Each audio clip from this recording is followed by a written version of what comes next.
믿음이 없이는 하나님을 기쁘시게 하지 못하나니 하나님께 나아가는 자는 반드시 그가 계신 것과 또한 그가 자기를 찾는 자들에게 상 주시는 이심을 믿어야 할지니라. 아멘. 가련한 자의 눌림과 궁핍한 자의 탄식을 외면하지 아니시는 하나님 아버지, 지난 한 주간 가정과 직장과 삶의 현장에서 애쓰고 수고하던 저희가 오늘은 주님 안에서 평안과 안식을 누리기 위하여 성소를 찾았습니다. 수고하고 무거운 짐을 그대로 가지고 왔사오니 긍휼히 여기시고 받아 주옵소서. 상심한 자의 마음은 어루만져 주시고 깊게 파인 상처는 싸매어 주옵소서. 하나님만 의지하며 예배하는 복된 시간에 평안과 기쁨을 누리게 하시며 주님 안에서 새 힘을 얻게 하여 주옵소서. 예수님의 이름으로 기원하옵나이다. 아멘. 우리 다 같이 찬송 28장 우리 같이 부릅니다.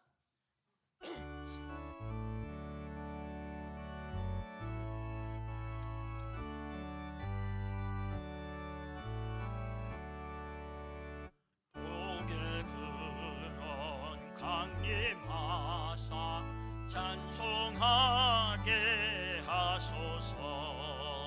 한량 없이 자비하심 증량할 길 없도다.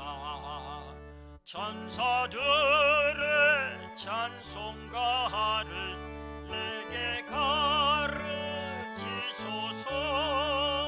구속하신 그 사랑을 항상 찬송합니다. 주의 크신 도움 받아 이때까지 왔으니 이와 같이 천국에도 이르기를 바라네.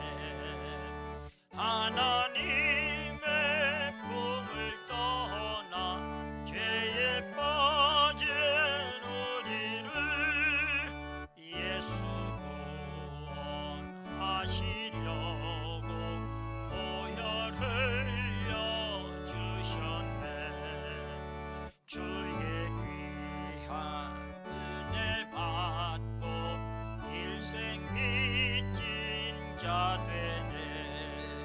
주의 은혜 사슬 베사 나를 주께 매소서.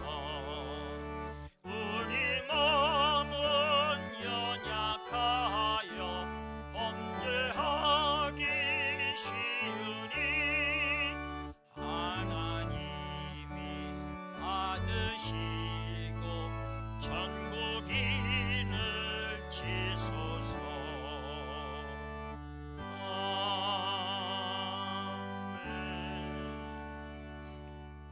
다 같이 우리 사도신경으로 신앙 고백 드리겠습니다.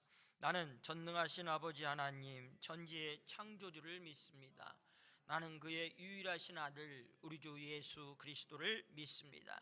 그는 성령으로 잉태되어 동정녀 마리아에게서 나시고 본디오 빌라도에게 고난을 받아 십자가에 못 박혀 죽으시고 장사된 지 사흘 만에 죽은 자 가운데서 다시 살아나셨으며 하늘에 오르시어 전능하신 아버지 하나님 우편에 앉아 계시다가 거기로부터 살아있는 자와 죽은 자를 심판하러 오십니다. 나는 성령을 믿으며 거룩한 공교회와 성도의 교제와 죄를 용서받는 것과 몸의 부활과 영생을 믿습니다. 아멘. 오늘 성시 교독은 시편 86편 말씀입니다. 여호와여, 나는 가난하고 궁핍하오니 주의 귀를 기울여 내게 응답하소서.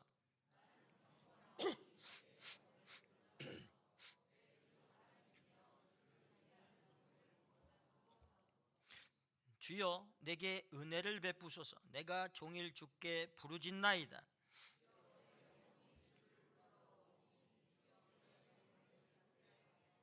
주는 선하사 사죄하기를 즐거워하시며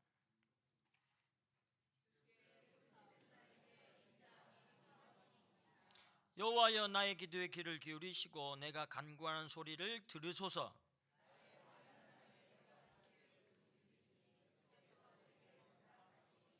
주여 신들 중에 주와 같은 자 없사오며 주의 행하심과 같은 일도 없나이다.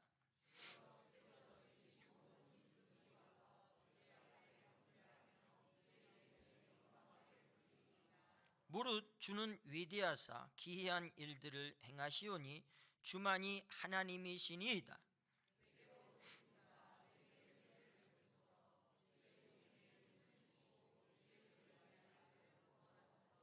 은총의 표적을 내게 보이소서. 그러면 나를 미워하는 그들이 보고 부끄러워하오리니. 아멘. 우리 다 같이 고백의 기도는 한 목소리로 같이 드리도록 하겠습니다.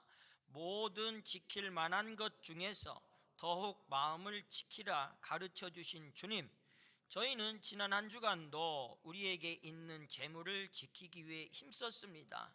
명예를 잃지 않기 위해 최선을 다했습니다. 건강을 잃지 않기 위해 아침 저녁으로 운동하며 모든 노력을 기울였습니다. 그러나 사이에 하나님을 향한 우리의 믿음과 중심을 소홀히 하지는 않았는지 돌아봅니다. 기도에 힘쓰지 못했고 성경을 읽는 일에 무관심했으며 헌신하는 자리를 피하였습니다.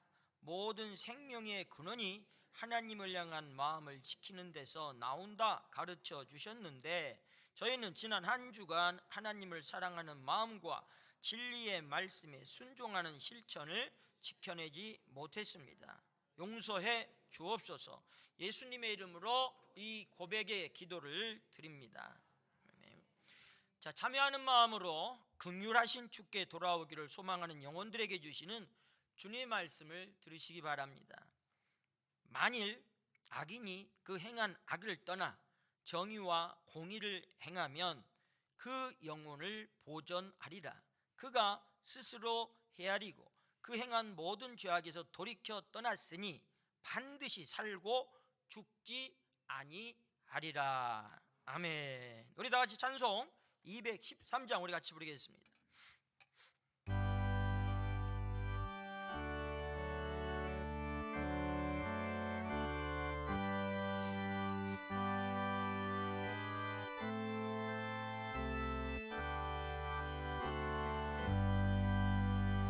나의 생명 드리니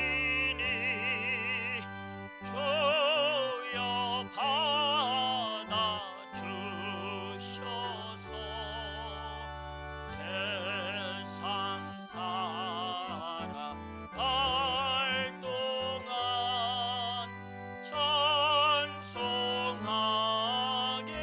하소서.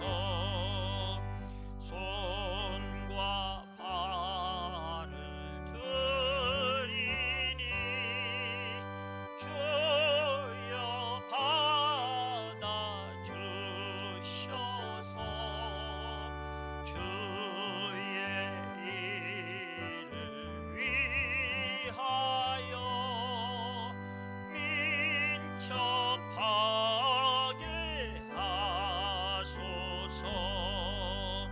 나의 음성 들으니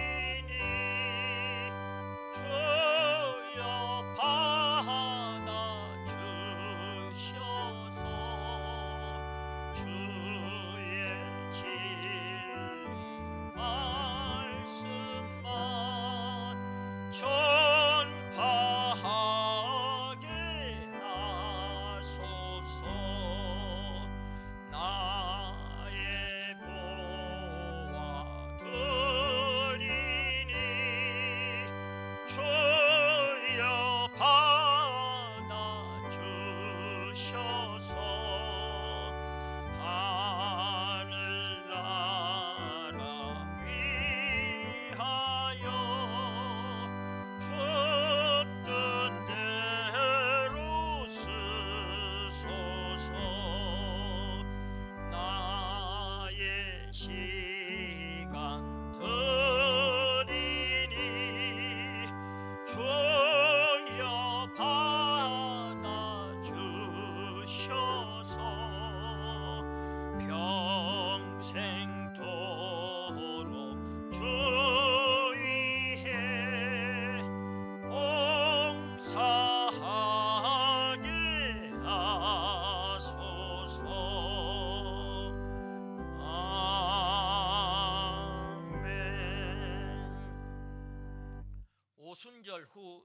번째 주일 예배 우리를 대표해서 강경표 집사님께서 기도해 주시겠습니다.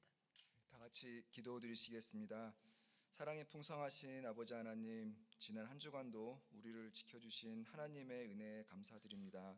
저희는 나약하여 세상에 나아가 살면서 주님께서 우리를 지켜주시고 있다는 것을 망각한 채 지내다가 다시 주일을 맞이하여 주님의 전에 나왔습니다. 세상의 모든 일에 흔들리는 저희지만 오직 주님의 사랑만은 온전히 저희를 위해 주시고 계심을 다시 한번 생각하고 감사할 수 있는 마음을 갖기를 원합니다. 그리고 주님의 따스한 손길로 우리를 치유하여 주시고 치유된 마음을 이웃과 나눌 수 있는 저희가 될 수 있기를 원합니다. 우리의 마음을 회복하여 주시는 주님, 오직 주님만이 치유자이심을 기억하게 하옵소서. 우리의 지친 몸과 마음을 회복시켜서 세상에 나아가 주님의 말씀과 가르침을 전할 수 있는 성령 충만함을 허락하여 주시옵소서. 주님, 함께하는 교회를 위해 기도합니다. 우리 성도들의 아픈 몸과 마음을 어루만져 주시고 오늘 예배를 통해 치유의 은총을 받기를 원합니다. 주님의 말씀을 묵상하며 영적으로 회복할 수 있기를 원합니다. 혹 병중에 있는 함께하는 교회 성도들을 주님께서 치유의 손길로 은혜 내려주시기를 간절히 기도합니다. 우리 교회가 기도하면서 준비하고 있는 선교관을 위해 기도합니다. 주님의 허락하심을 믿고 나아가는 저희가 될 수 있기를 원합니다. 오늘 말씀을 전하실 최원찬 목사님과 함께하여 주시고 말씀 전하실 때 우리가 마음을 열고 주님의 말씀에 귀 기울일 수 있는 시간이 되기를 원합니다. 주님, 목사님께 힘을 더해 주시고 또 예배를 준비한 모든 손길에도 주님의 사랑의 은혜가 더하여 주시옵소서. 예배를 위해 봉사하는 모든 손길과 함께해 주시고 하늘소리 성가대, 특히 우리 교회학교 어린이와 선생님을 위해 기도합니다. 어린이들이 교회학교를 통해서 몸과 마음이 함께 성장할 수 있도록 도와주시옵소서. 이 모든 말씀 우리 주 예수님 이름으로 기도하였습니다. 아멘. 다 같이 주님이 가르치신 기도하시겠습니다. 하늘에 계신 우리 아버지, 아버지의 이름을 거룩하게 하시며 아버지의 나라가 오게 하시며 아버지의 뜻이 하늘에서와 같이 땅에서도 이루어지게 하소서. 오늘 우리에게 일용할 양식을 주시고 우리가 우리에게 잘못한 사람을 용서해 준 것 같이 우리 죄를 용서하여 주시고 우리를 시험에 빠지지 않게 하시고 악에서 구하소서. 나라와 권능과 영광이 영원히 아버지의 것입니다. 아멘.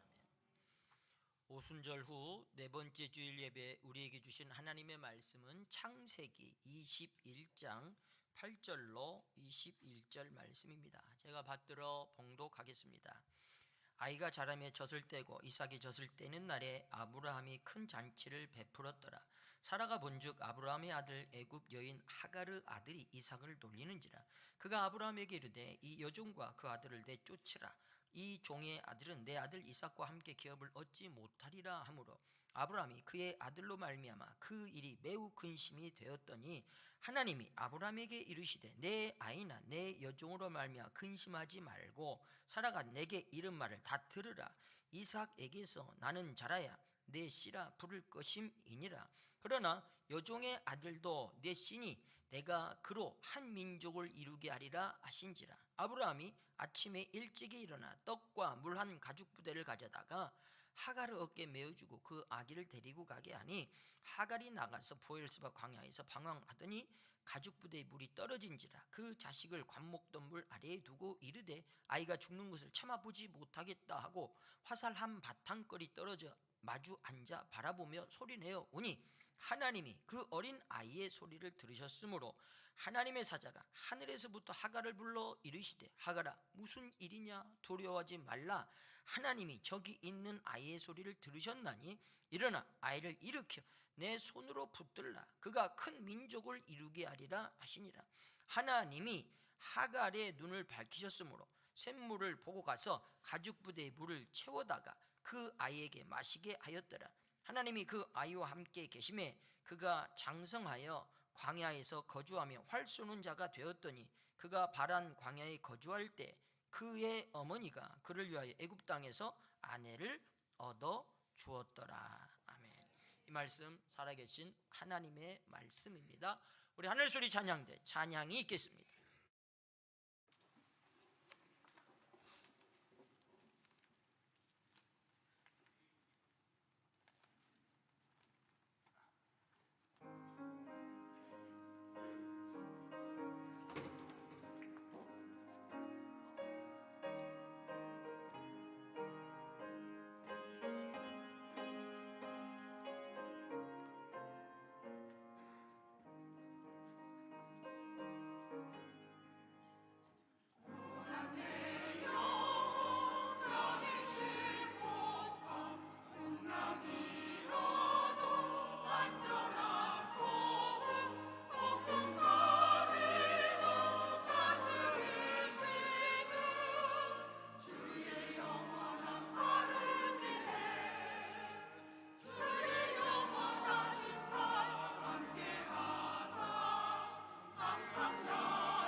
할렐루야.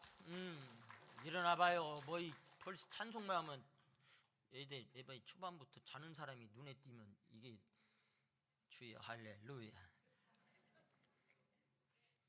보통 이쯤 되면 오래전 벌써 몇 년 됐을까요? 이번 주간에 여러분이 아시는 대로 6월 25일이 있죠. 목요일이 6월 25일이요. 그럼 그 뭔 날이요? 6.25죠. 근데 어느 때부터인가 이제 그 얘기를 잘 안 하게 돼요. 보통 이제 목사님들도 이때가 되면 6.25에 관한 기념 주일이다 해서 이제 이런 아픔은 다시 겪지 말자 등등의 이번 주일이 좀 챙기는데, 내가 이렇게 추세를 보니까 그 말을 별로 안 해. 이제 예전같이 안 해요. 아마 그 이유는 올해가 벌써 6.25가 발발한 지 76주년이 됐으니까 아마 그 세대에 계셨던 분들은 뭐 예를 들면 그때 뭐 20대라든지 이런 분들이 이제 다 90이 넘지 않았겠어요? 그러니까 생존에 계시는 분도 별로 안 계시고, 또 이 세대를 주관해 가는 분들은 이제 아무래도 뭐 청장년층이 주도적인 사회적인 그 모든 분위기를 이끌어 갈 텐데, 그분들에게는 또 너무나 먼 이야기가 돼버렸고, 저도 이제 연식이 됐다는 느낌이 받는 게, 제가 초등학교 때까지만 해도 맨날 이때만 되면 노래를 배우고 그걸 잊지 마라 그러고 뭐 그냥 반공 교육 이렇게 철저했어요. 그래서 지금도 그 6.25 노래가 기억이 나. 어찌 우리 그날을 잊으리요. 여러분 생각 안 나요?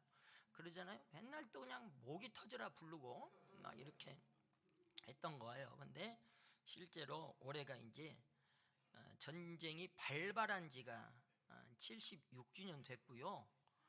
우리는 그걸 또 알고 있는 대로 이 전쟁이 어렸을 때 뭐 이렇게 길게 했는가 그랬는데 지금 보니까 3년을 했어요, 전쟁을. 그래서 정전협정을 1953년도 7월 27일에 정전협정을 맺었어요. 그러니까 3년 전쟁하고 정전협정, 정전이라는 말도 쓰거나 또 휴전이란 말도 써요. 그래가지고 이제 강제적으로 38선을 그어가지고, 우리는 그때 힘이 없는 나라였어요. 우린 땅에서 전쟁을 했지만 우리가 뭔 힘이 있었어요? 결정권이 없었어요.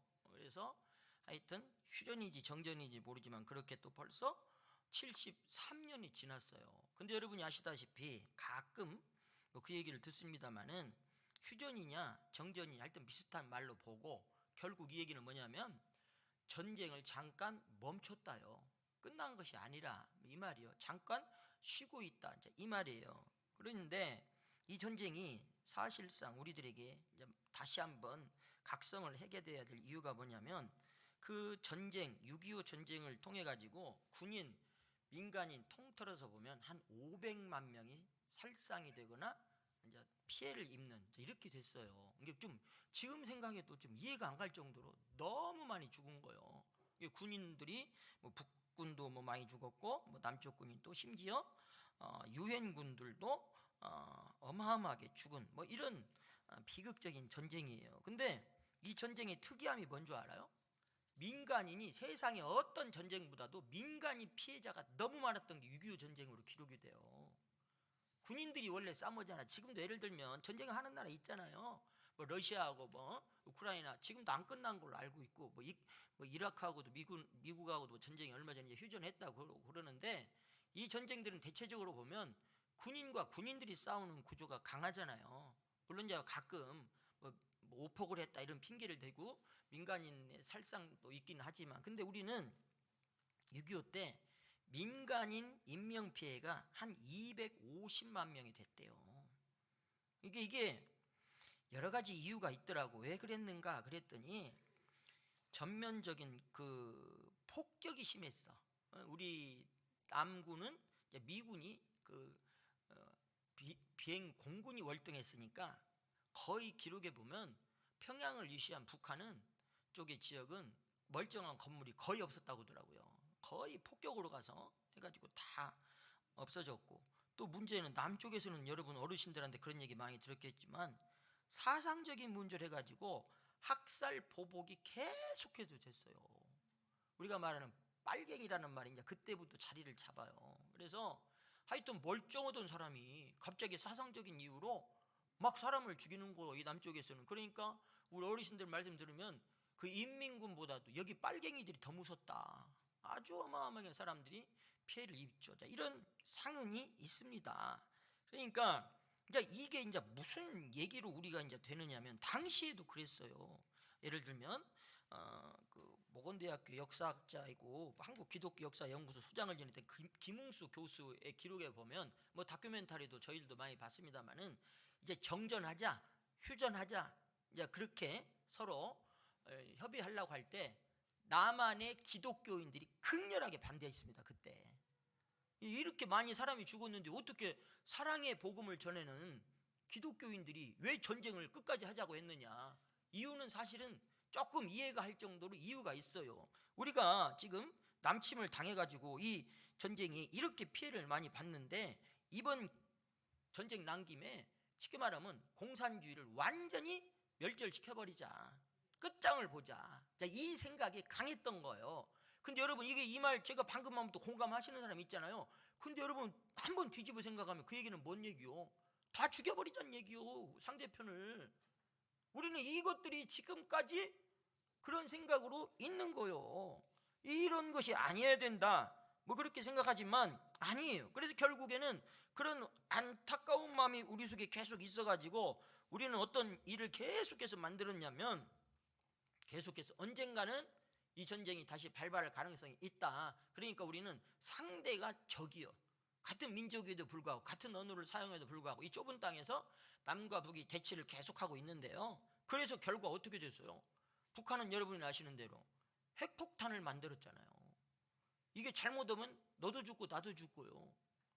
또 남쪽은 그러면 어떻게 하는 줄 아시죠? 군대가 있는 나라가 지금 세상에 한 145개국이 된다대요. 군인이 없는 나라도 많아. 그러니까 아예 군인 자체가 없어. 우리가 보통 이번에 월드컵에서 보니까 내가 지리에 관심이 많아가지고 나라 수를 거우지 안다고 했더니 뭔 모르는 나라들이 제법 있대. 이번에 보니까 막 이상한 막 처음 들어본 나라. 그러니까 대체적으로 그런 나라들이 아프리카 나라들이더라고요.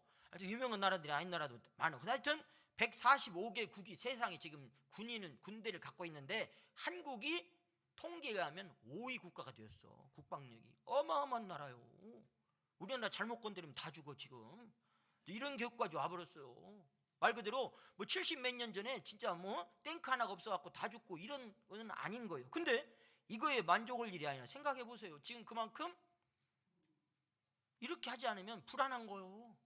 핵폭탄을 만들든지 세계의 막강 군대를 만들든지 이런 거예요. 결국 이게 무슨 구조로 가냐면 우리나라 사회는 그래서 다른 어느 다른 국가적인 사회보다도 갈등 구조가 마음속에 깊이 뿌리대고 있다.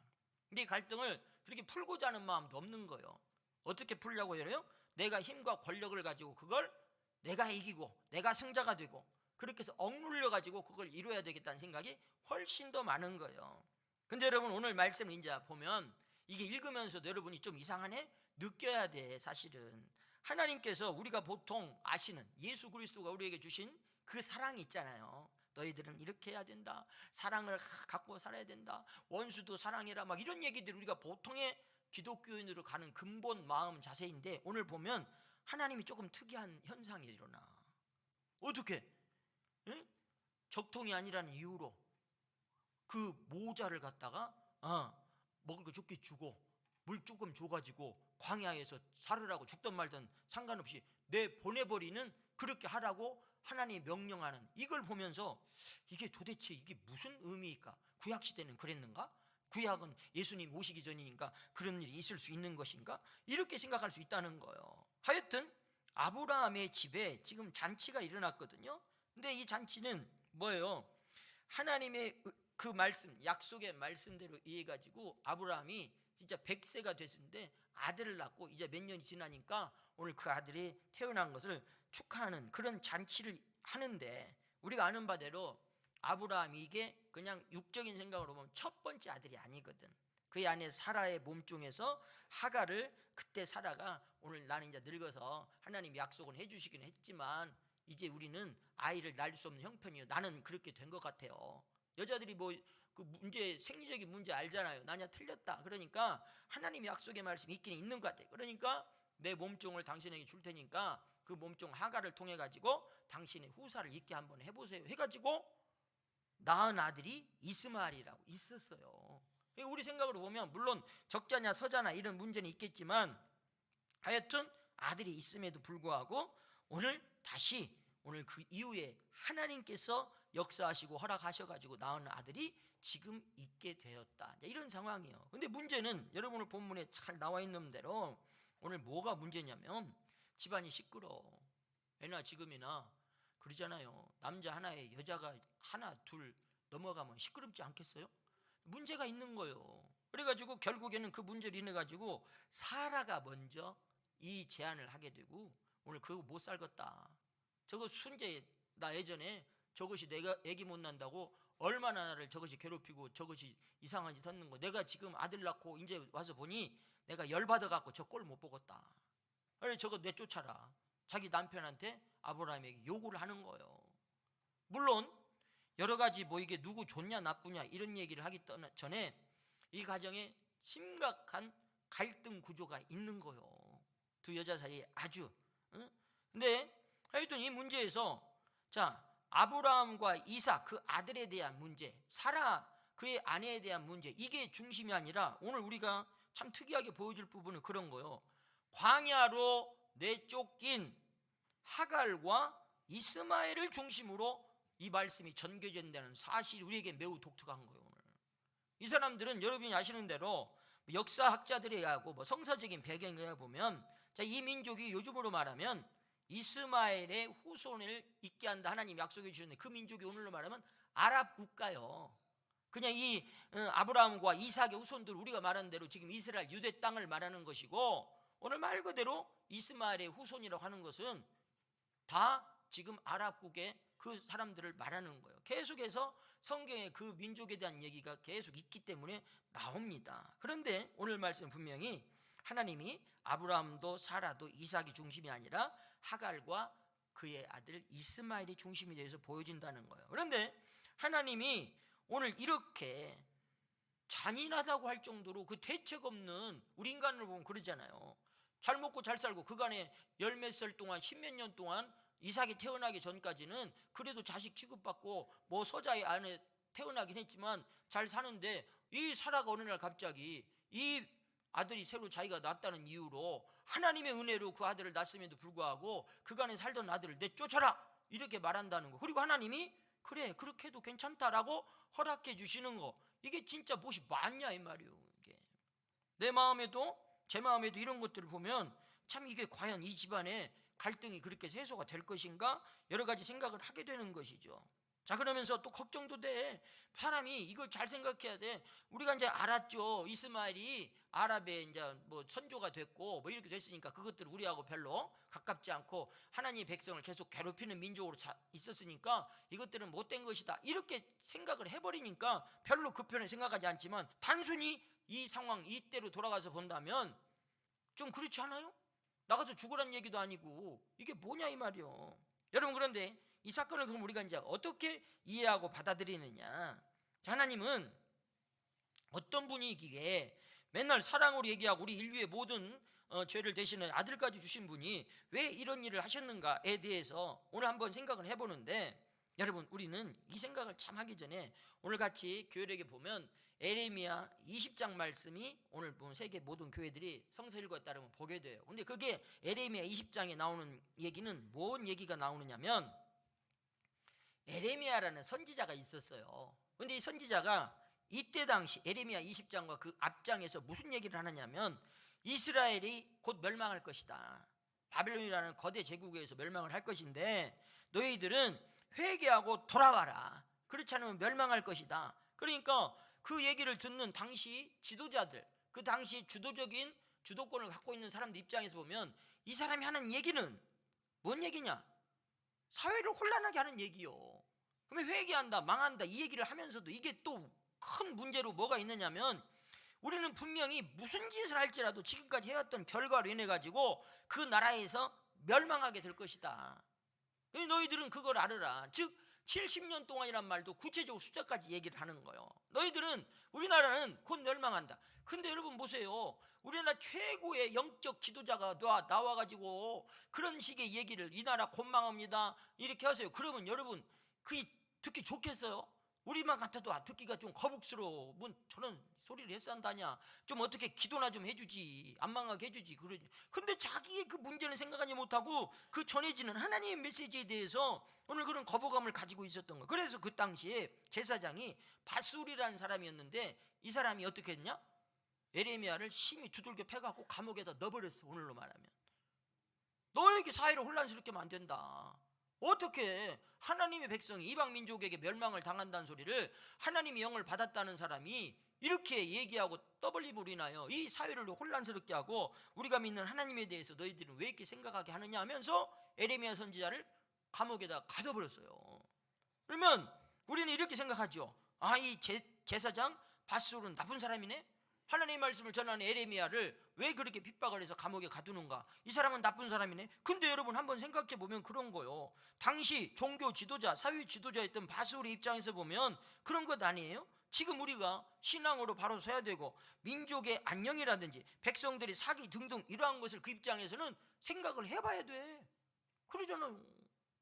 그냥 나라가 이리든 저리든 말든 내버려둘 입장이 아니에요. 그 사람 입장에서는 그 얘기를 해야 되는 것이고, 에레미야는 질서를 어지럽힌 사람으로 바술 제사장 입장에서 보면 맞는 사람이에요. 근데 에레미야는 하나님의 그 말씀을 들었기 때문에 자기가 어떤 핍박에 이를지라도 오늘 그 말씀을 전할 수밖에 없는 구조가 되기 때문에 이 사람들, 즉 제사장 바술과 그 당시 예언자 선지자였던 에레미야는 당연히 갈등할 수밖에 없었던 것 아니에요. 근데 여러분 생각해 보면 에레미야는 사실은 그런 거요. 애국심, 국가의 안녕? 관심 없어. 사실은 관심 없다라는 표현보다도 그가 큰 문제가 그게 안 되는 거예요. 자기는 자기 몸 하나가 하나님의 말씀을 받았으면 그대로 전하는 거, 이것이 나의 삶이 되는 거지, 이 나라에 내가 말하는 것 가지고 이 나라가 어떻게 되고 잘못되고 그건 중요하지 않는 거예요. 그러니까 당연히 바술 제사장과 갈등이 생긴다. 여러분, 그러면서 그는요 감옥에 갇힌 채에도 에레미야 20장 13절 말씀에 보면 이렇게 말해. 여호와께 노래하라. 너희는 여호와를 찬양하라. 가난한 자의 생명을 행악자의 손에서 구원하였음이니. 그러니까 오늘 지금 에레미야 선지자는 감옥에 갇혀 있음에도 여전히 하나님을 찬양한다. 이것은 뭐예요? 하나님을 향한 믿음이 있는 자는 상황, 여건 이런 것보다 하나님을 의지하게 되는 것이기 때문에 나에게 힘들고 어려운 일, 아니면 순간 기분 좋은 일, 즉 일희일비하는 마음이 아니라 어떤 상황에서도 하나님을 찬양하는 마음으로 살아간다 이거예요. 그러면 여러분 그 답은 뭐냐? 오직 하나님이 행하신 일을 깨달을 때만 그렇게 되는 거다. 그러니까 에레미야는 하나님이 언제라도 하나님의 뜻 안에서 우리의 구원을 해주실 분을 믿었기 때문에 오늘 우리가 일어나는 그 과정의 모든 일들이 중요한 게 아니라 하나님은 변치 않는 하나님이시다, 이걸 믿으니까 그런 갈등이 생기더라도 얘기를 하는 거예요. 여러분, 오늘 우리는요 이 사실을 뭘로 확인하게 되느냐면 십자가의 부활이라는 예수님의 그 귀한 운명을 통해서 우리는 믿게 되었잖아요. 오늘 이제 예수 안에서라면 우리는 말이죠, 더 이상 누구의 편이 설 수도 없고 누가 틀렸다고 차별하거나 조롱하거나 모욕을 하지 않아도 되는 그런 마음을 우리는 가져야 돼요. 근데 여러분들 마음속에 지금도 그런 마음이 자리 잡고 있거나 여러분의 마음속에 아직도 누구를 구별하거나 차별하는 마음이 있다고 그러면 여러분은 사실은 예수 그리스도의 마음이 온전히 여러분에게 자리 잡고 있기가 어려운 거예요. 사람이 그런 말 보통 합니다. 그냥 사람 사는 것이 다 그렇지, 사람의 마음이 다 그렇지. 여러분, 그건 하나님 앞에 하나님의 백성으로 서 있는, 즉 신앙인이 서 있어서 할 마음은 그런 자세는 아니라는 거예요. 여러분 보세요, 우리 사도 바울 선생께서 로마서에 보면 죽은 사람에 관한 말을 이런 말을 해. 로마서 6장 7절 말씀 보면 그래. 이는 죽은 자가 죄에서 벗어나 의롭다 하심을 얻었습니다. 이게 뭔 말이냐면, 다른 버전으로 보면 이미 죽은 사람은 죄에서 해방된 것입니다. 죽은 사람은 이미 죄의 세력에서 해방되었습니다. 이런 말이에요. 똑같은 말인데 조금 공동 번역, 표준세 번역이 조금 쉽게 들리잖아요. 이게 뭔 말이냐면 우린 죽었다 이거예요. 여러분 그러잖아요. 남자들이 나이 먹어가지고 집에서 맨날 각시한테 혼나. 늙으면 그래. 밥도 질질 흘리고 맨날 꼭 엉뚱한 짓 했어. 그래요. 그럼 혼나. 그럼 옛날 젊었을 때는 사실은 그렇게 말도 잘 안 하고 덤비도 않고 잘 큰데 이제 남자가 나이 먹으니까 여자가 세죠. 그래가지고 덤벼. 그럼 뭐라고 그래요? 한마디 한다는 것이, 내가 옛날에 진짜 젊었을 때면 너 진짜 나 다 죽었다 이제 이 소리 하잖아. 뭔 말인지 이해 가시죠? 그 여자들이 이해를 해야 돼. 남자 나이 먹었는데 너무 기죽이면 안 돼. 여자들이 더 이해를 해야 돼. 그 말이요. 이게 뭔 얘기냐면, 우리는 그리스도 안에 산다고 하면서요, 세상이 말하고 옳고 강하고 주장하고 했던 것들이 다 죽었다 이거예요. 나가 잘났다, 내 뜻대로 해야 된다, 내 마음대로 되지 않으면 안 된다, 이런 것들이 죽었다 이거예요. 근데 오늘 그게 죽은 것이 아니라 뭐라고요? 죄에서 해방된 거다 이거예요. 죄의 세력에서 해방되었다 이거예요. 할렐루야. 집안의 평화는 여러분 방금 말한 대로 내가 죽어야 평화가 오는 거예요. 나 요즘에 뭐라고 도 아무 말도 안 내. 진짜요. 뭐라고 하면 이제 달라들대. 상상을 못 할 일인데 그런 것이요. 이게 느끼는 거예요. 또 말도 못해요. 왜 달라드냐고 말했다 더 혼나. 그러니까 여러분 그러잖아. 나는 왜 그런지 모르지만 하여튼 그렇게 되더라고. 근데 바울이 말한 것처럼 죽은 사람은요, 세상의 유혹에 더 빠질 게 없잖아. 여러분 이걸 좀 이해할 수 있잖아요. 그러니까 또 그걸 반대로 생각하면 살아있다는 말은 뭐예요? 결코 죄에서부터 우리가 다시 그 죄로 인하여 갈 수 없다. 죄의 유혹에 대해서 살아있다. 할렐루야. 그 이겨낼 능력이 있다는 거예요. 여러분 그러니까 이런 마음이 결국 우리를 어떻게 해요? 평화에 이르게 한다는 얘기인데, 오늘 말씀처럼 보면 이제 긴장을 없애게 한다는 거예요. 자, 그러니까 우리가 구원받았다라고 하는 얘기는 여러분 그런 거예요. 걷어가면 우리가 말할 때 그러잖아요. 교회 다니는 사람들이 할렐루야 아멘은 되게 잘 찾잖아. 그러잖아. 그런데 그런 것을 진짜로 할렐루야 아멘인가, 진짜 기뻐서 할렐루야인가, 진짜 믿어서 할렐루야인가가 물어봐야 될 것이 뭐냐면, 그냥 종교적인 그냥 습관에 의해서 쓴다 이런 말이 왜 나오느냐면, 정작 자기 삶에서는 여러 가지 갈등이 내재되어 있는 거예요. 집안에서도, 직장에서, 심지어는 교회 안에서도 그런 갈등 구조가 있는 거예요. 나는 저거 꼴보기 싫어 죽겠네. 나는 저 사람 진짜 저것 때문에 나는 신앙생활하는데 마음에 평화가 없네. 예를 들면 그런 거 하나라도 있으면 여러분 지금 오늘 설교 이유는 정리하고 가야요. 기독교인의 삶이란 뭐냐면 그의 말처럼 매일 죽음을 되짚고 반복하는 삶인 거예요. 자신이 죽음 앞에 있다는 사실을 분명하고 똑바르게 인식하고 새기는 것, 그것이 온전한 신앙인의 시작이 되는 거예요. 그래서 사도 바울은요, 나는 날마다 죽는다. 고린도전서 15장 31절에 내가 표준 새변을 읽어드릴게요. 형제자매 여러분, 내가 우리 주 예수 그리스도 안에서 여러분에게 거는 나의 자랑을 두고 단언합니다만 나는 날마다 죽습니다. 사도 바울 같은 사람이 우리 생각에 신앙인으로서는 진짜 완벽한 사람이라고 해도 과언이 아니에요. 그런 사람이 뭐라고 그래요? 나는 날마다 죽는다 이거예요. 왜요? 우리 예수 그리스도를 믿는 믿음 안에서 우리는 죄에 대해서, 유혹에 대해서는 죽는 거예요. 근데 그게 죽는 게 아니라 뭐냐? 믿음으로, 예수 그리스도 안에 믿음으로 날마다 살아난다는 것을 알기 때문에 내가 죽는다는 말을 쓴다는 사실을 믿으시기 바랍니다. 여러분 이게 죽었는데 어떻게 사느냐? 갈라디아서 20장 20절 말씀, 갈라디아서 2장 20절 말씀을 제가 또 읽어드립니다. 나는 그리스도와 함께 십자가에 못 박혔습니다. 이제 사는 것은 내가 아닙니다. 그리스도께서 내 안에 사시는 것입니다. 내가 지금 육신 안에 사는 것은 나를 사랑하셔서 나를 대신하여 자기 몸을 내주신 하나님의 아들을 믿는 믿음 안에서 사는 것입니다. 할렐루야. 이거요. 달라야 돼요 여러분. 우리 현실은 막막해. 우리 현실은 고달퍼요. 우리 현실은 진짜 답답한 일이 너무 많아요. 그런데 우리는 그것이, 답답함이, 괴로움이, 열받음이, 그게 죽지 아니하면 주님이 주시는 평화, 주님이 주시는 사랑이 내 안에서 역사되지 못한다는 걸 알기 때문에 우리는 그걸 해야 된다는 거예요. 다시 본론에 가면 아브라함이 나이 100살 먹어가지고 약속의 아들 이삭이 태어났는데 그때 사라의 반응은 오늘 말씀이 그러잖아요. 응? 하나님이 나를 기쁘게 해주셨구나. 진짜 나 같은 늙은이 아들을 낳게 됐다니 사람들이 보면 참 웃을 일이다. 그러면서 사라가 이 자식에게 젖을 물리게 될 것이라고 누가 아브라함에게 말을 엄두를 내었으랴. 그러나 내가 지금 늙은 아브라함에게 아들을 낳아주지 아니하였는가. 오늘 6절로 7절 말씀 표준 세번역 읽으니까 그렇게 나와. 그러면서 진짜 늙은 나이에 낳은 아들이 얼마나 귀했는지 우리는 짐작도 가지 않잖아요. 그래서 실제적으로 보면 이스마엘을 낳을 때는요, 할례를 이스마엘 13살 때 했던 할례를 오늘 8일 만에 이삭은 할례를 해주는 거예요. 특별히 달라.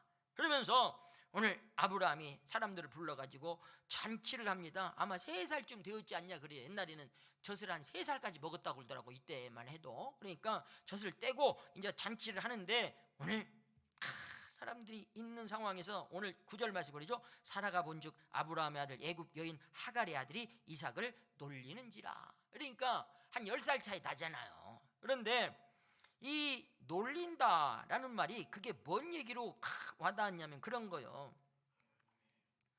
다른 번역에 보면 이런 말이 있어. 이때 사라가 자기 아들 이삭을 이스마엘이 놀리는 것을 보면서 뭘 생각했냐면 그 전에 그 이스마엘의 엄마가 나를 약 올려먹고 괴롭고 조롱했던 것이 생각이 난 거야. 보면 그렇게 나오거든.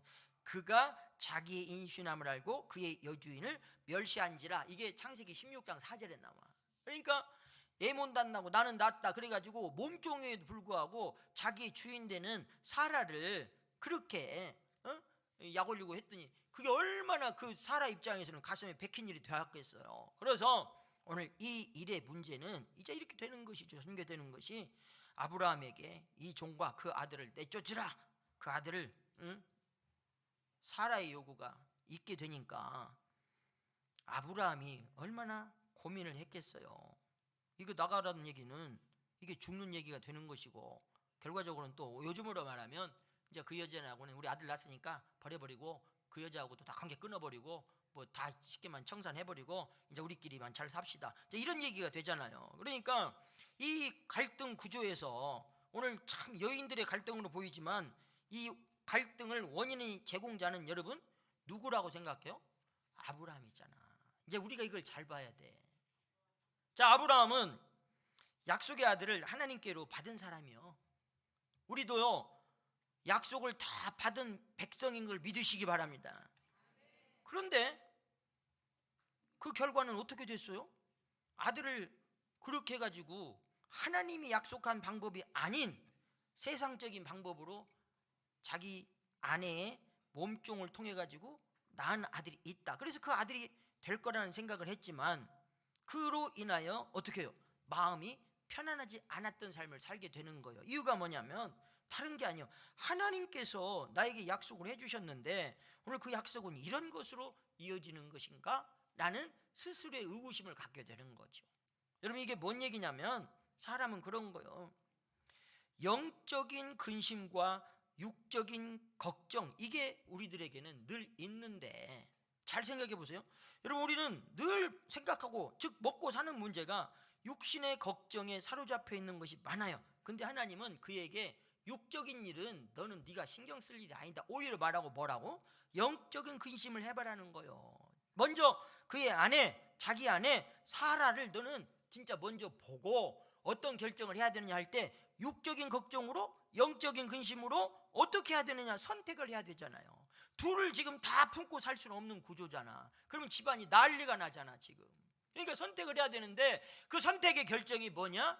결국에는 육적인 선택이냐 영적인 선택이냐로 해야 되는 구조가 될 수밖에 없다는 거예요. 이 말을 우리가 받기가 참 쉽지 않아요. 여러분 삶에서도 어려워요. 그러나 마침내 아브라함이 반응을 보이는 것이 뭐냐? 오늘 14절 말씀 보니까 아브라함이 아침에 일찍 일어나 떡감을 한 가죽 부대를 가져다 하갈의 어깨에 메어주고 그 아이를 데리고 가게 하니 하갈이 나가서 부엘세바 방야에서 방황하더니 끝나버렸어. 보내버렸어. 먹을 것 좀 싸고 물 좀 해가지고 이제 가라 이거예요. 그럼 여러분 입장이 다르잖아. 하갈의 입장에 된 사람 얼마나 이게 열받는 얘기요. 이게 도대체 그간의 세월이 뭐고 내가 뭘 잘못했까니, 네가 진짜 하나님이 주신 아들 낳았다고 나를 이렇게 내쫓냐, 이런 상황이 되면 여러분들은 어떨 것 같아요? 사람은요, 우리 항상 우리 진짜 귀한 이 얘기 중에 역지사지잖아. 입장을 바꿔놓고 보면 우리 해결 안 된 일이 없어. 열받는 거요. 그래 실제로 광야에 나갔어요. 얼마 안 가서 물이 떨어졌어요.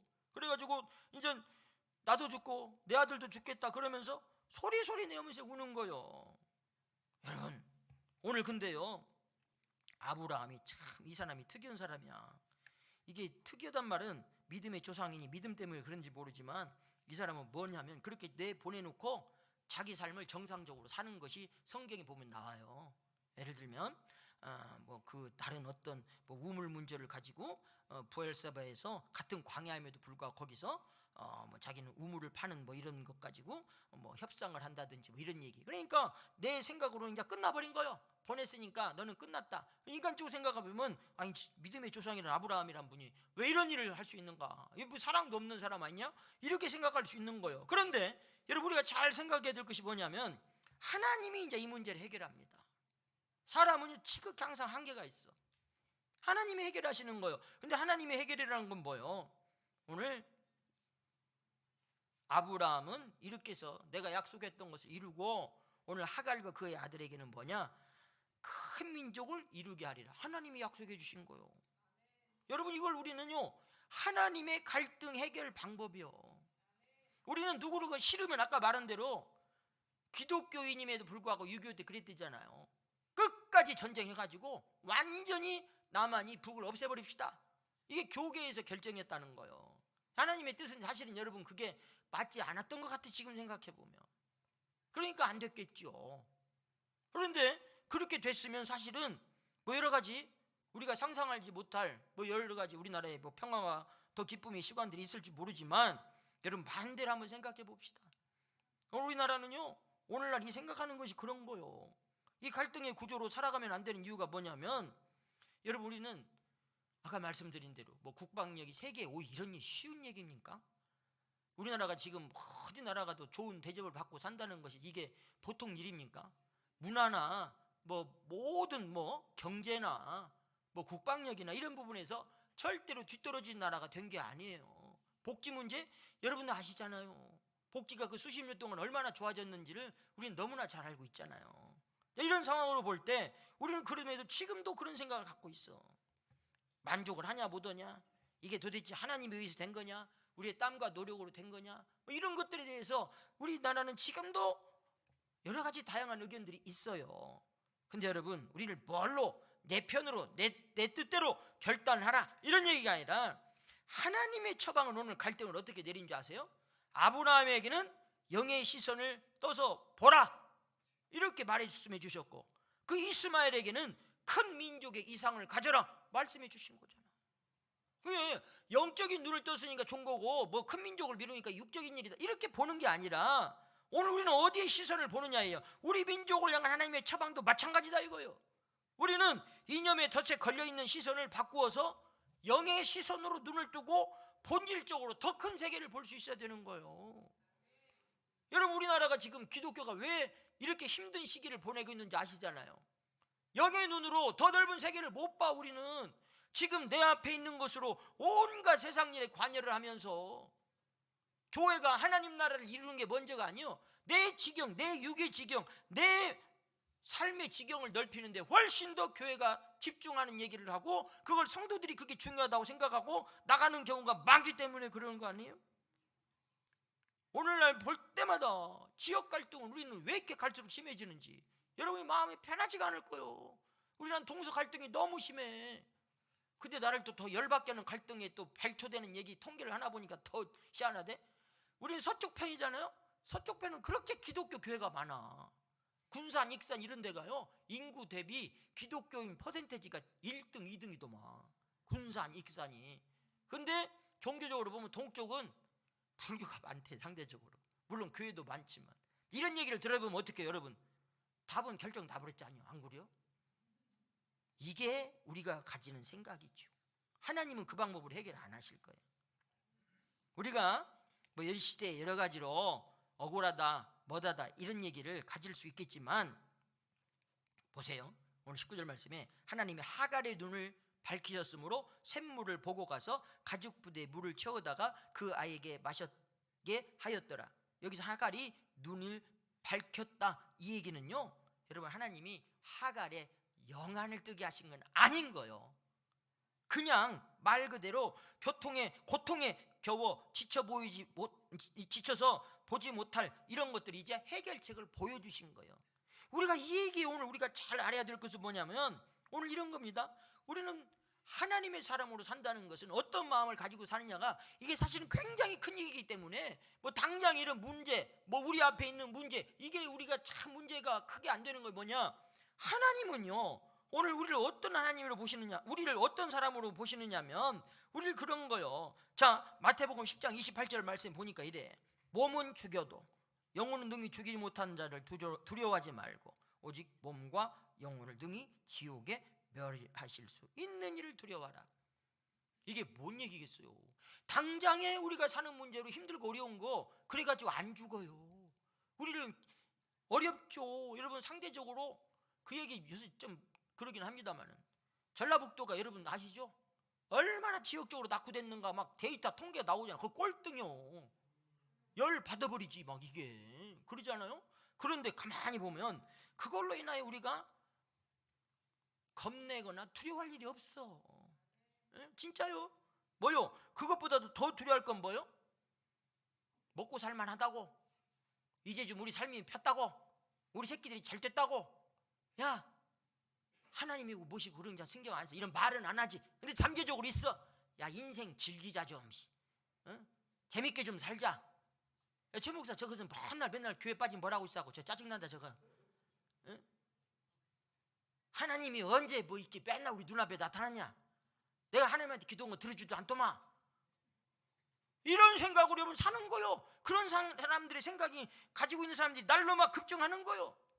근데 여러분 생각해 보세요. 오늘 예수님 이 말을 왜 하셨겠어요? 몸도 영혼도 지옥에 멸하시는 분이 있다 이거요. 그분을 두려워해야지. 그분의 말씀을 집중해야지. 땅의 것을 힘들게 하는 것으로 하는 걸로 끝장이 아니다 이거요.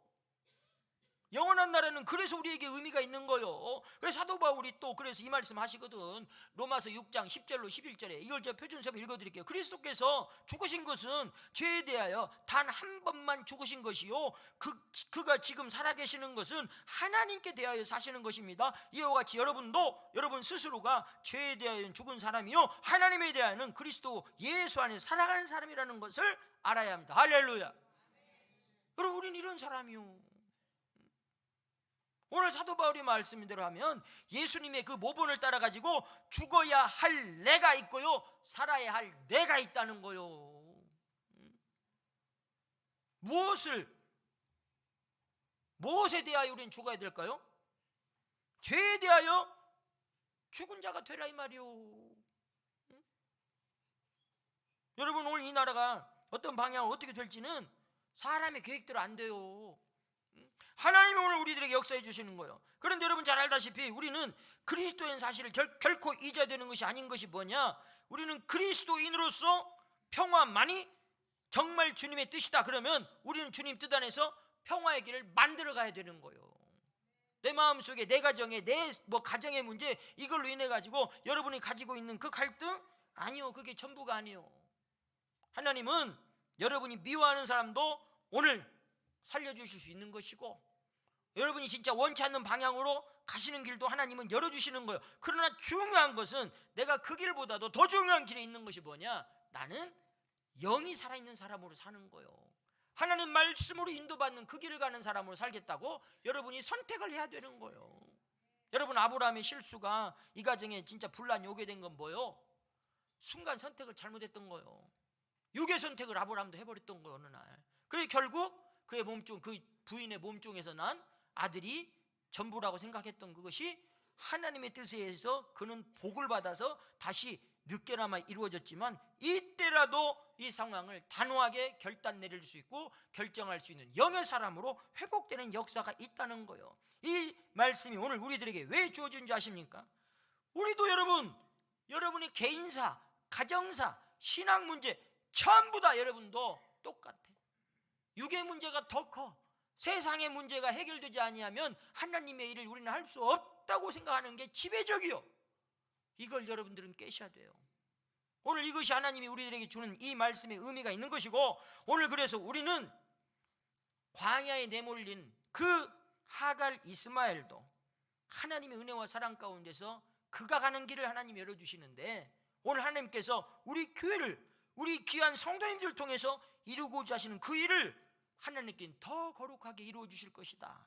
그 반열에 서 있는 여러분이 되시기를 바랍니다. 그 복에 여러분이 있기를 바랍니다. 그게 바로 오늘 이 말씀을 우리에게 주시는 그 하나님이십니다. 그 하나님을 믿고 영원한 그날을 소망하며 나가는 우리 귀한 성도님들 다 되시기를 주님의 이름으로 축복합니다. 하나님 참으로 감사합니다. 우리는 한 어떤 가정사의 얘기를 들으면서도 하나님의 거룩한 뜻이 무엇인지 조금이나마 알게 하시고, 오늘 이 시간 크고 문제있고 힘든 것이 아닌 하나님의 뜻에 의해서 결단 내리고 나가는 우리의 삶이 되게 하여 주시옵소서. 오늘뿐만 아니라 주님 오시는 그날까지 그 믿음에서 굳건히 서는 우리들 다 되게 하여 주실 줄 믿고 예수님의 이름으로 기도드립니다. 아멘. 우리 찬송 341장 우리 같이 부릅니다.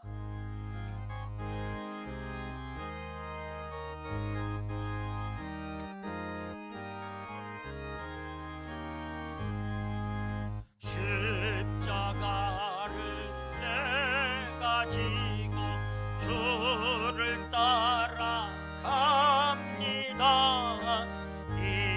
이제부터 예수로만 나의 보배 삼겠네.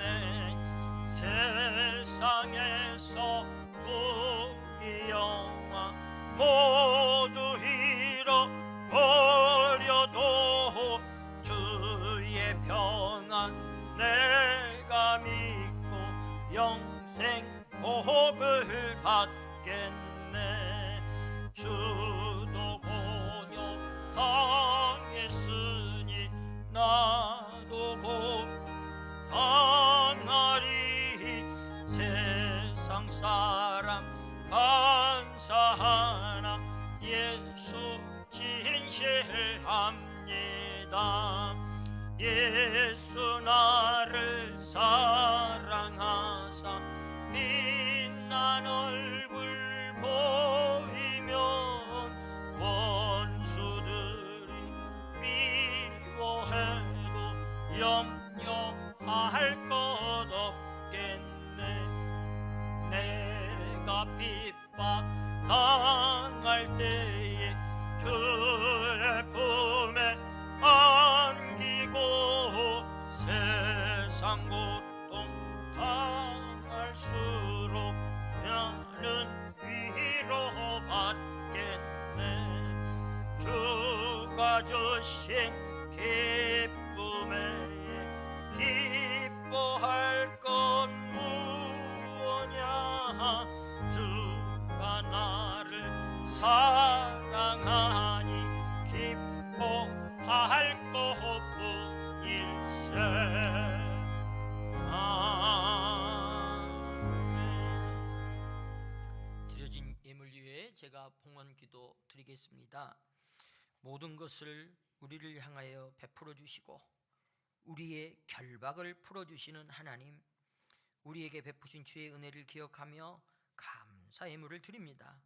이 예물이 주께서 베푸신 은혜에 대한 응답이 되게 하시고 고통받는 이웃을 섬겨 생명을 살리는 일에 쓰이게 하여 주옵소서. 우리 삶이 하나님께 드리는 감사의 제사가 되어서 매 순간 주님의 마음에 합한 자로 살아가도록 인도하여 주옵소서. 하나님, 안타까운 것은 우리 마음속에 아직도 여러 가지로 주님의 뜻에 합당하지 못한 걸 품고 있는 경우가 많습니다. 그러나 하나님은 그 모든 갈등을 다 해결해 주셨는데, 오늘 그 갈등 해결을 위하여 우리도 하나님 뜻대로 놓아줄 건 놓아주고 섬길 건 섬길 줄 아는 지혜로운 삶을 살게 하여 주시옵소서. 그리하여 믿음의 조상 아브라함이라는 귀한 은혜를 받았던 것처럼 우리에게도 오늘 그 믿음이 우리를 통하여, 나를 통하여, 우리 가정을 통하여, 우리 자녀를 통하여 세세만 곳 세세방방 곳곳 하나님의 귀한 역사함으로 쓰여지고 사용되게 하여 주시옵소서. 그런 귀한 은혜와 그 풍성한 은혜가 넘쳐나게 해줄 주님께 감사드리고 예수님의 이름으로 기도드립니다. 아멘. 교회 소식 전해드리겠습니다. 오늘 교회를 처음 나오시거나 아직 등록하지 아니한 분들은 등록해 주시면 더 고맙고 감사하겠습니다. 자, 우리 구역에서도 공부를 하고 그러는데 시간도 그러니까 성경 기초 지식이 나는 너무나 부족해요. 한번 교육을 받고 싶어요. 그러면 주중에 따로 시간을 제가 마련하고 신청자가 있을 때 하는 거요. 하여튼 간에 오늘 구역에서는 그걸 확인을 한번 해보세요. 나는 교회에서 성경 기초 교육을 하는데 참여할 사람이 몇 분 되시는 거 확인해 가지고 저한테 말씀해 주시면 오늘 제가 반영해서 일정을 잡고 기초교육을 실시하도록 하겠습니다. 오늘 또 예배 후에 건축위원회가 그간에 적극적으로 모임을 가지지 못한 것 같은데 오늘 건축위원회는 이따 식사할 때라든지 이따 저하고 위원장님이랑 위원들 모일 수 있도록 그렇게 하시고 각 부서장 내가 누군지 알죠? 어떤 부서는 혼자 있는 데도 있어요. 네, 그런 데는 부서원을 꾸려라 이렇게 말씀하신 적도 드린 적도 있는데 오늘 6월도도 가기 전에 내가 뭔 일을 하고 있는가는 알아야 되는 거죠. 부장을 맡았음에도 한 번도 내가 뭔 부장인지도 모르고 한 해를 간다. 이건 그렇게 기쁜 일은 아니에요. 그러니까 그 일을 잘 감당했는가. 그래서 또 앞으로는 못한 것이 미진한 것이 있으면 무언가 할 건가를 해서 각 부장은 부서원들과 부서원이 없는 데는 새롭게 부서원이라도 만들어서 꼭 만날 수 있도록 그렇게 하시면 고맙겠습니다. 오늘 점심은 고 김찬중 형제를 기억하시죠? 아마 그 발달장애가 있었던 분인데 오늘 엊그저께가 그 몇 주기를 맞이했나 봐요. 그 어머님 즉 부모님이 기억하시고 전화가 오셨어요. 그래서 찬중이가 이 교회를 너무 좋아했다. 사실은 찬중이가 그 좀 장애 있어가지고 우리도 여러 번 겪어봤지만 예전 교회에서 이제 그 교회는 우리 교회 같이 이제 장애인분들이 많이 경험을 하지 못한 교회여서 나가라고 했다고 같아. 이제 예를 들면 실제로 그랬대요. 근데 그 상황 보면 또 뭐라고도 못해. 그래가지고 이제 그것이 또 열받아 갖고 그냥 교회를 나와 갖고 온다는 교회가 익산서 여기까지 와버렸네 그때. 우리 예배 드림에도 참 여러 가지 힘들었는데 우리 성도님들은 그래도 마음이 넓고 사랑이 많아서 다 그걸 포용해 주시고 수용해 줬는데 어떤 뜻인지 하나님께서도 갑자기 그 젊은 청년이 또 갑자기 하늘나라를 가버렸어요. 근데 그 마지막 시간이 그 친구가 이제 나중에 이사 왔지만 익산에서 매주 여기 오면서 자기 부모님도 신앙생활 하는데 이 교회 가는 것을 너무 즐겨했다는 거예요. 그리고 또 우리 교회는 그 친구가 그 난리를 쳐도 뭐라고 한 적이 한 번도 없거든. 그러니까 그게 매우 좋았다 감사했다 그러면서 아마 그것 때문에 오늘 우리 식사비 간식비를 넉넉하게 주셨습니다. 그렇게 해서 알고 계시고 오늘 드시면 되겠습니다. 선교복지관을 위해서 여러분 남의 일로 생각하는 사람은 한 분도 안 계셔야 됩니다. 다 이건 우리의 일입니다. 오늘까지 쌓여진 헌금 누계가 7,966만 원이 오늘 적립되어 있고 이 일은 고속히 하나님께서 역사하셔서 이루어 주시리라고 확신합니다. 또 오늘은 특별하게 손님이 오셨는데 스웨덴에서 오셨어요. 스웨덴 가봤어요? 안 가봤어요? 가본 사람이 별로 없어요.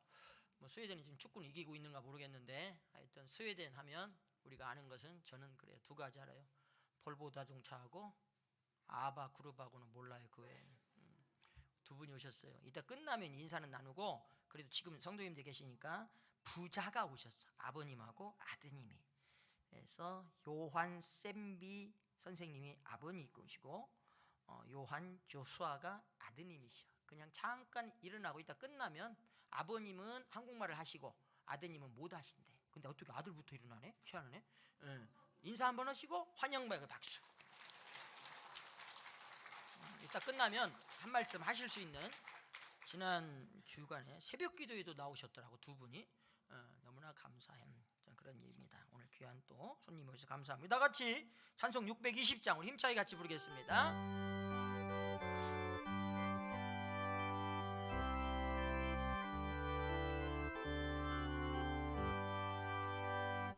여기에 먹이노니 주의 은총 받은 자여라. 주께서 이 자리에 함께 계심을 믿노라.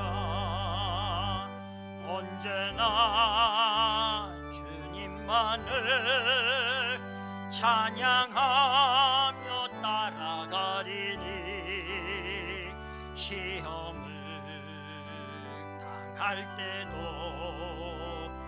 함께 계심을 믿노라.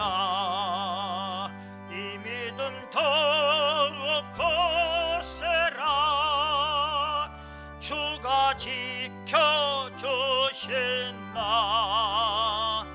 어두운 밤에도 주의 밝은 빛 인도하여 주신다. 주님이 뜻하신 일 헤아리기 어렵더라도 언제나 주 뜻 안에 내가 있음을 아노라. 사랑과 말씀들이 나를 더욱 새롭게 하니 때로는 넘어져도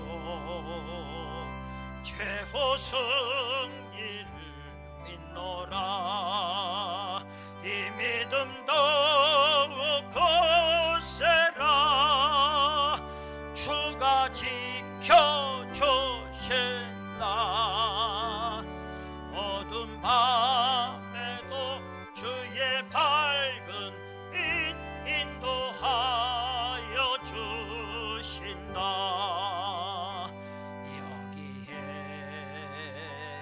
모인 우리 사랑받는 주의 자녀라. 주께서 뜻하신 바 우리 통해 펼치신다. 고통과 슬픔 중에 더욱 주님 의지하오니 어려움 이겨내고 주님 더욱 찬양하라. 이 믿음 더욱 거세라. 주가 지켜주신다. 어두운 밤에도 주의 밝은 빛 인도하여